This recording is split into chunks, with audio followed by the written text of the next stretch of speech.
नमस्कार dear student, chemistry में फिर से एक बार हम आगे जब बढ़ेंगे तो उसके अंदर हम देखना चाहते हैं इलेक्ट्रिकल प्रॉपर्टी।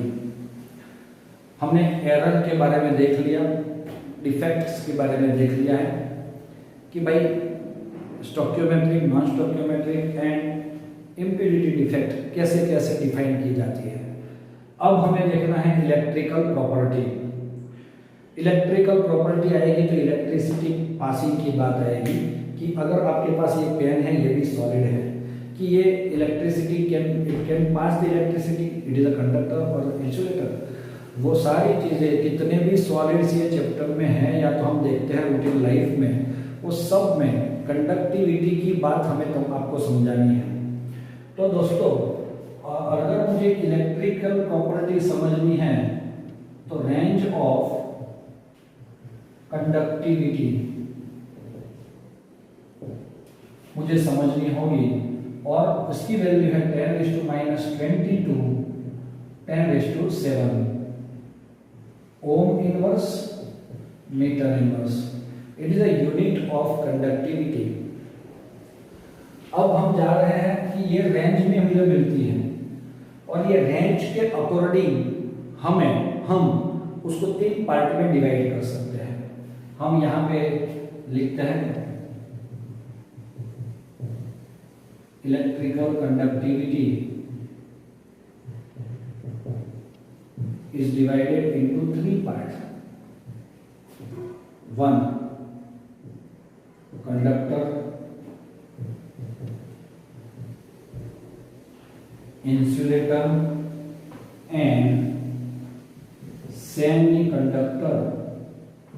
कंडक्टर क्या करता है? कुछ नहीं सर, टिकट देता है। तो सही बात है, कंडक्टर हमें ले जाता है। तो ये इलेक्ट्रिसिटी में जो इलेक्ट्रिसिटी को कंडक्ट कर सकता है, ले जा सकता है, उसको हम बोलेंगे कंडक्टर। और जो नहीं ले जा सकता उसको बोलेंगे इंसुलेटर, नॉन कंडक्टर। और सेमी कंडक्टर वो ले जाता है, नहीं ले जाता। पहले नहीं ले जाता, लेकिन फिर थोड़ा सा हम उसको फोर्स देंगे, टेम्परेचर देंगे तो बोलेगा चलो बैठ जाओ, और वो ले जाएगा। तो ऐसा सेमी कंडक्टर है। उसमें कंडक्टिविटी जो है वो 10⁻4 to 10⁻7 ohm inverse metre inverse है। ये रेंज में जिसकी कंडक्टिविटी मिलती है, ऐसे सारे कंपाउंड्स को हम क्या बोलते हैं? कंडक्टर्स। अब आ रहा है नॉन कंडक्टर, मतलब इंसुलेटर।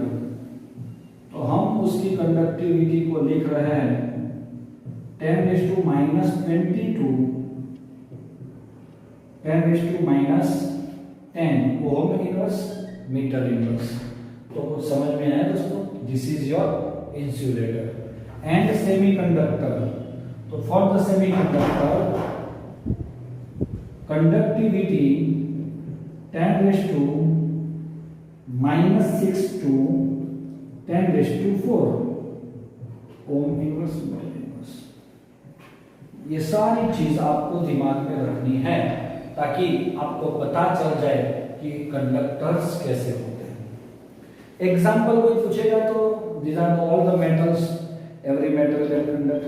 आपको पता है कंडक्टिविटी जो होती है, इलेक्ट्रिकल प्रॉपर्टी जो होती है सब्सटेंस में, किसी भी सॉल्यूशन के अंदर या तो सॉलिड सब्सटेंस में, 2 चीजें आपको ध्यान में रखनी होती है। Conductivity is occurs due to one is electron and second is ion. Metal के अंदर अगर आप देखते हो कि दे आर कंडक्टर, तो किसकी वजह से? तो डीलोकेलाइज इलेक्ट्रॉन की वजह से। और किसी सॉल्यूशन में आप इलेक्ट्रिसिटी पास कर रहे हो तो उसका रीजन आयन की वजह से।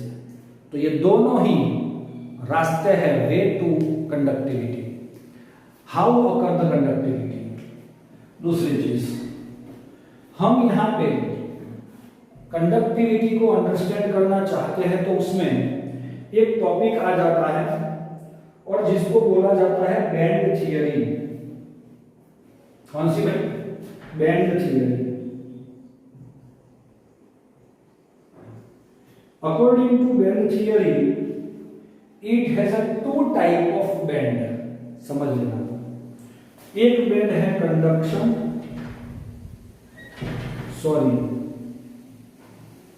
एक बैंड है उसको हम बोलते हैं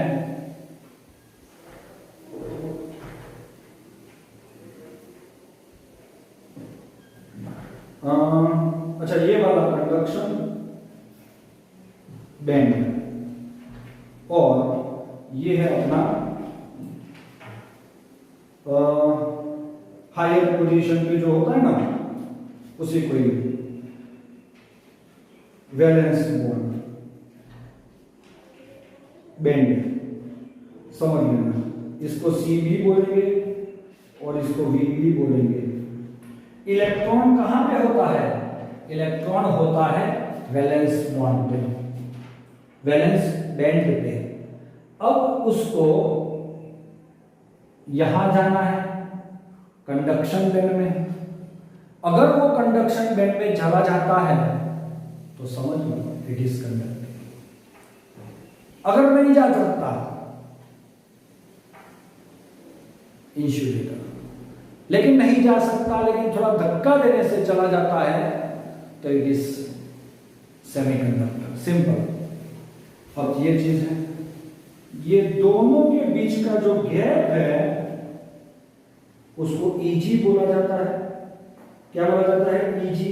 और ईजी का मतलब होता है एनर्जी गैप। अब मैं आपको यहां पे बताता हूं, VB CB क्या हुआ दोस्तों? यहां पे जो इलेक्ट्रॉन है वो यहां से खुद के कंडक्शन बैंड में चला जाता है, जिसकी वजह से Eg जो है वो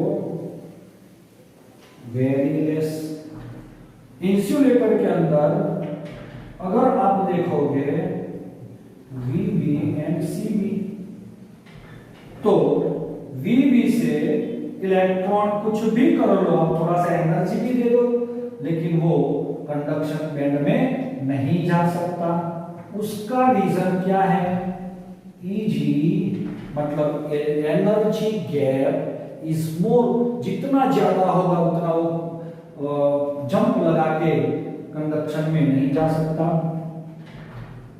और ये है VB और ये है CB। तो इसमें जो इलेक्ट्रॉन है वो ऐसे नॉर्मली यहां तक जा सकता है, उसके ऊपर नहीं जा सकता। लेकिन समझ लो इंसुलेटर को कैसे डिफाइन, थोड़ा सा टेम्परेचर देते हैं, एनर्जी दे देते हैं कि जंप करके CB पे चला जाता है और it can conduct electricity. So your semiconductor is initially insulator, but when we give it some temperature it convert into conductor, so it is called a semiconductor।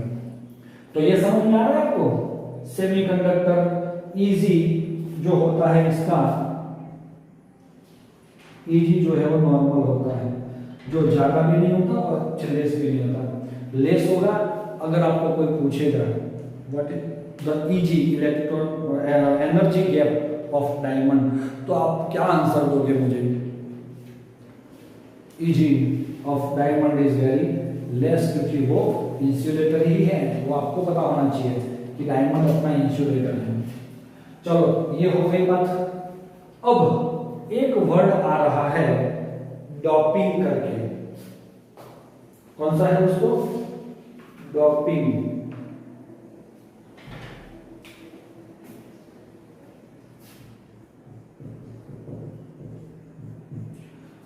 Doping करना, इसका मतलब क्या? Semiconductor plus impurity gives what? Semiconductor plus impurity gives what?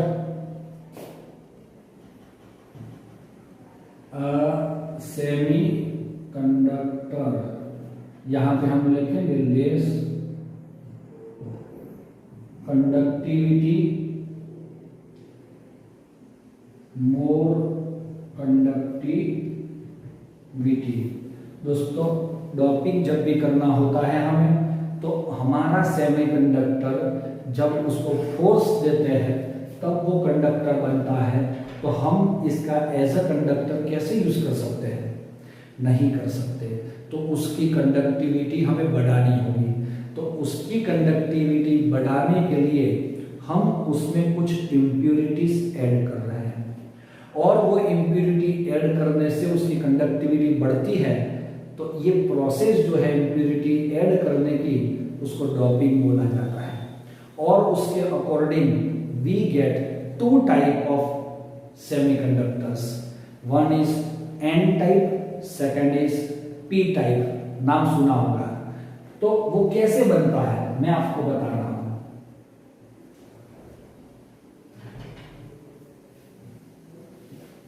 आप अच्छे से यहां पे ही ध्यान केंद्रित करना आपका।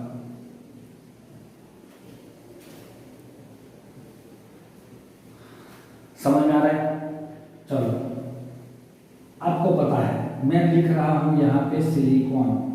सिलिकॉन जर्मेनियम जो है वो 14 ग्रुप के एलिमेंट्स है। उसके आउटर शेल में 4 इलेक्ट्रॉन है। कोवैलेंसी या तो valency of silicon and its groups element is 4। So we can put here 2 3 4 electron. अब ऐसे ये भी सिलिकॉन है तो इसके भी 4, 1 2 3 4, ये भी है 2 3 4, ऐसे कर करके सब जगह पे 2 इलेक्ट्रॉन ही आपको दिखते हैं। दोनों सब लोग शेयरिंग कर करके ऐसे टोटल बॉन्डिंग बनाते हैं। अब क्या हुआ? अब दोस्तों इसमें मैं इम्प्यूरिटी ऐड करना चाहता हूं। तो सबसे पहले मैं ऐड करता हूं इलेक्ट्रॉन रिच इम्प्यूरिटी। भाई कैसे इम्प्यूरिटी डालना चाहते हो? जो इलेक्ट्रॉन से रिच हो। अब मैं आपको बता देता हूं, ग्रुप 13, ग्रुप 14 एंड ग्रुप 15। चलो दोस्तों, इसमें आउटर शेल में 4 इलेक्ट्रॉन और इसमें 3 इलेक्ट्रॉन और इसमें 5 इलेक्ट्रॉन। ये सिर्फ अंडरस्टैंडिंग के लिए। अगर मैं ये दोनों को मिक्स करता हूं तो मुझे 7 इलेक्ट्रॉन मिलते हैं। ये दोनों को करता हूं तो 9, मुझे चाहिए 8। तो अगर मैं 5 वाले को करूंगा तो मुझे बोला जाता है इलेक्ट्रॉन रिच। इसीलिए 15 ग्रुप के जो एलिमेंट्स होते हैं, फॉस्फोरस और arsenic elements, when we doped our silicon with electron rich impurity,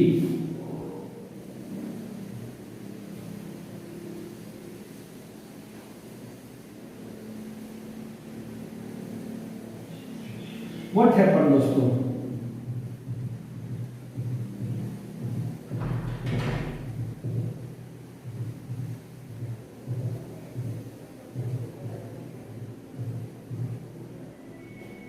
चलो, तो अगर यहां पे एक सिलिकॉन, ये सब सिलिकॉन है गोल वाले, उसमें से ये निकाल दिया मैंने। अगर यहां से सिलिकॉन जाता है तो ये 4 इलेक्ट्रॉन भी चले जाएंगे। ये सिलिकॉन गया तो 4 इलेक्ट्रॉन लेके गया, लेकिन उसकी जगह हम क्या लाए? फास्फोरस। तो फास्फोरस के पास कितने इलेक्ट्रॉन्स है? 5 इलेक्ट्रॉन्स, 1 2 3 4। तो 5वां इलेक्ट्रॉन उसमें इंटरस्टेशियल स्पेस में चला जाता है, जिसकी वजह से आपको एक इलेक्ट्रॉन एक्सेस दिखता है। और इसीलिए आप जब भी इसको इलेक्ट्रिसिटी देते हो तो यही इलेक्ट्रॉन जो डीलोकलाइज हो सकता है और वही इलेक्ट्रिसिटी कंडक्ट करता है। समझ में आया? तो इसमें electricity is conduct due to this electron which content negative charge, and due to that negative charge, negative for n type semi conductor। चलो समझ में आया? ये why it become the n type rich बोलेगा तो n बनेगा electron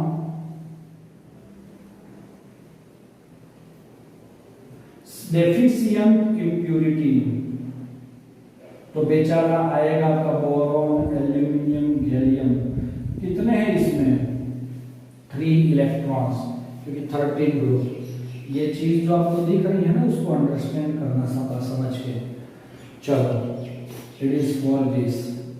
अब हम यहाँ पे दूसरा एक फिगर ड्रॉ कर रहे हैं सिमिलर लाइक दिस।